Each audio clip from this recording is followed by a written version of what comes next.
Avec cette équipe du Brésil.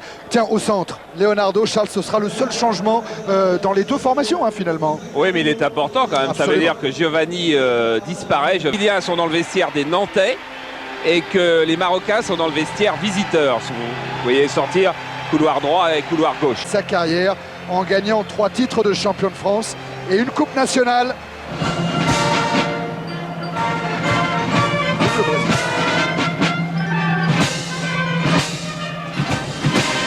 Centrale très solide, mais dont on parle quand même beaucoup, Aldaïr et Junior Baiano. Devant, Hadji avait fait voir de toutes les couleurs à tout le monde, avait été déjà presque une révélation. Pourvu qu'il soit écouté, on a hâte de voir le Grand Brésil. Allez, les Auriverdes qui ont le ballon sur Rivaldo, dans l'axe profond pour Leonardo. Hors-jeu. Et c'est le but signalé en jeu. Oh, que c'était beau quand même. Dunga, c'est bien fait, Bebeto. Rivaldo encore à une touche de balle pour Ronaldo. Frappe de Ronaldo et but. Ronaldo permet au Brésil de mener 1-0.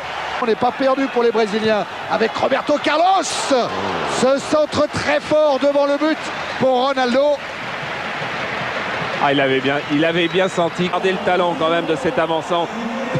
Il ne contrôle pas la balle, il se place bien, il place bien ses appuis et il frappe quand elle redescend. Le ballon est pourtant près de lui, mais il trouve l'angle immédiatement.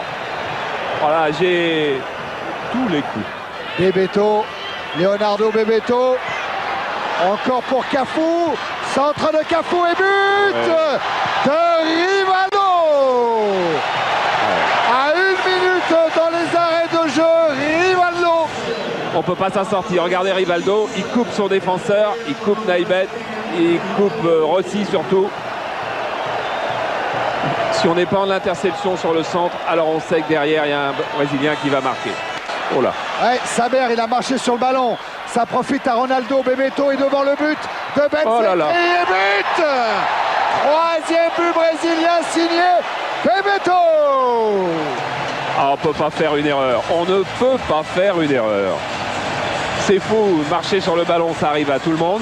Et quand on le fait devant Ronaldo, regardez ce qui se passe. Il laisse absolument tout le monde sur place. Et voilà, l'arbitre, monsieur Levnikov, renvoie les deux équipes au vestiaire. Victoire du Brésil 3-0. Leonardo peut serrer les poings. Le Brésil est d'ores et déjà qualifié pour jouer un 8e de finale à Paris. Oui, c'est plié. Brésilien.